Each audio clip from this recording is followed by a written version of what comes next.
ಶುಭೋದಯ, ನಮಸ್ಕಾರ, welcome to YoYo Kannada. Karnataka ಕಾಂಗ್ರೆಸ್ನಲ್ಲಿ ಸದ್ಯಕ್ಕೆ ಕುರ್ಚಿಯ ಜಿದ್ದಿ ಕ್ಲೈಮ್ಯಾಕ್ಸ್ ಹಂತಕ್ಕೆ ತಲುಪಿದೆ ಹಾಗೆ ಕಂಡು ಬರ್ತಾ ಇದೆ. ಅಸ್ಸಾಂ ಚುನಾವಣೆ ಉಸ್ತುವಾರಿ ಹೊತ್ತಿರೋ ಡಿಸಿಎಂ ಡಿಕೆ ಶಿವಕುಮಾರ್ ಕಳೆದ 3 ದಿನಗಳಿಂದ ದೆಹಲಿಯಲ್ಲಿ ಬೀಡುಬಿಟ್ಟು ಸಿಎಂ ಹುದ್ದೆಗಾಗಿ ಲಾಬಿ ನಡೆಸ್ತಾ ಇದ್ದಾರೆ. ವಿಶೇಷ ಅಂದ್ರೆ ಡಿಕೆಶಿ ತಂತ್ರಕ್ಕೆ ಅಷ್ಟೇ ವೇಗವಾಗಿ ಪ್ರತಿತಂತ್ರ ಹೂಡಿರೋ ಸಿಎಂ ಸಿದ್ದರಾಮಯ್ಯ ತಮ್ಮ ಆಪ್ತ ಸಚಿವ ಸತೀಶ್ ಜಾರಕಿಹೊಳಿಯನ್ನ ದಿಢೀರ್ ಅಂತ ದೆಹಲಿಗೆ ರವಾನಿಸಿದ್ದಾರೆ. ಸುಪ್ರೀಂ ಕೋರ್ಟ್ ಬಿಲ್ಡಿಂಗ್ ನೋಡೋಕೆ ಹೋಗಿದ್ದೇನೆ ಅಂತ ಜಾರಕಿಹೊಳಿ ಹೇಳ್ತಿದ್ರು. ಅಸಲಿಗೆ ಸಿದ್ದು ಕುರ್ಚಿ ಉಳಿಸೋಕೆ ಅವರು ಹೈಕಮಾಂಡ್ ಬಳಿ ಹೋಗಿದ್ದಾರೆ ಅನ್ನೋ ಮಾತುಗಳು ಕೇಳಿ ಬರುತ್ತಿವೆ. ದೆಹಲಿಯಲ್ಲಿ ನಡೆಯುತ್ತಿರುವ ಈ ಹೈ ವೋಲ್ಟೇಜ್ ರಾಜಕೀಯದ ಇನ್ಸೈಡ್ ಡೀಟೇಲ್ಸ್ ಇಲ್ಲಿದೆ, ನೋಡ್ಕೊಂಡು ಬರೋಣ ಬನ್ನಿ.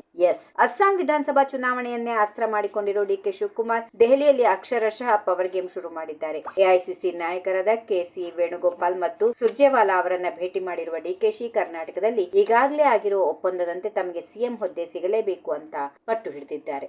ಪ್ರಿಯಾಂಕಾ ಗಾಂಧಿ ಅವರೊಂದಿಗೆ ಸಭೆಯಲ್ಲೂ ರಾಜ್ಯ ರಾಜಕೀಯದ ಬಗ್ಗೆ ಚರ್ಚೆ ನಡೆಸಿದ್ದು, ಶತಾಯ ಗತಾಯ ಅಧಿಕಾರಕ್ಕೆ ಹಂಚಿಕೆ ಆಗಲೇಬೇಕು ಅನ್ನೋದು ಬಂಡೆಯ ವಾದ. ಆದ್ರೆ ಸಿದ್ದರಾಮಯ್ಯ ಮಾತ್ರ ಅಷ್ಟು ಈಸಿಯಾಗಿ ಕುರ್ಚಿ ಬಿಡೋಕೆ ತಯಾರಿಲ್ಲ.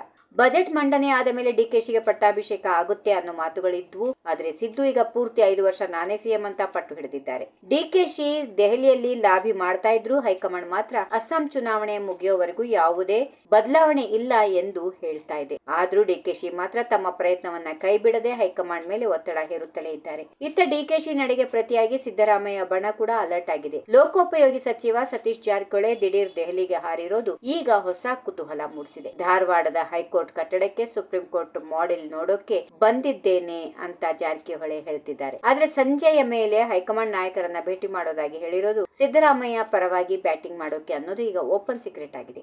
ಒಟ್ಟಿನಲ್ಲಿ ಕರ್ನಾಟಕ ಕಾಂಗ್ರೆಸ್ನ ನಾಯಕತ್ವ ಗೊಂದಲ ಈಗ ದೆಹಲಿಯ ಗಲ್ಲಿಗಳಲ್ಲೂ ಚರ್ಚೆ ಆಗ್ತಾ ಇದೆ. ಒಂದು ಕಡೆ ಅಸ್ಸಾಂ ಗೆಲ್ಲಿಸ್ಕೊಡ್ತೀನಿ ಅಂತ ಡಿಕೆಶಿ ಕುರ್ಚಿ ಕೇಳ್ತಿದ್ರೆ, ಮತ್ತೊಂದು ಕಡೆ ಸತೀಶ್ ಜಾರಕಿಹೊಳಿ ಮೂಲಕ ಸಿದ್ದರಾಮಯ್ಯ ತಮ್ಮ ಕುರ್ಚಿಯನ್ನ ಭದ್ರಪಡಿಸಿಕೊಳ್ಳೋಕೆ ಸ್ಕೆಚ್ ಹಾಕ್ತಿದ್ದಾರೆ. ಹೈಕಮಾಂಡ್ ಮಾತ್ರ ಯಾರನ್ನ ಓಲೈಸಬೇಕು, ಯಾರನ್ನ ಸಮಾಧಾನ ಪಡಿಸಬೇಕು ಅನ್ನೋ ಇಕ್ಕಟ್ಟಿಗೆ ಸಿಲುಕಿದೆ.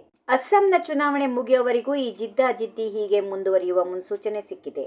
If you like this video, ಬೇಗ ಲೈಕ್ ಮಾಡಿ, ಕಾಮೆಂಟ್ ಮಾಡಿ, ಶೇರ್ ಮಾಡಿ ಹಾಗೂ ಯೋಯೋ ಟಿವಿ ಕನ್ನಡವನ್ನು ಸಬ್ಸ್ಕ್ರೈಬ್ ಮಾಡಿ.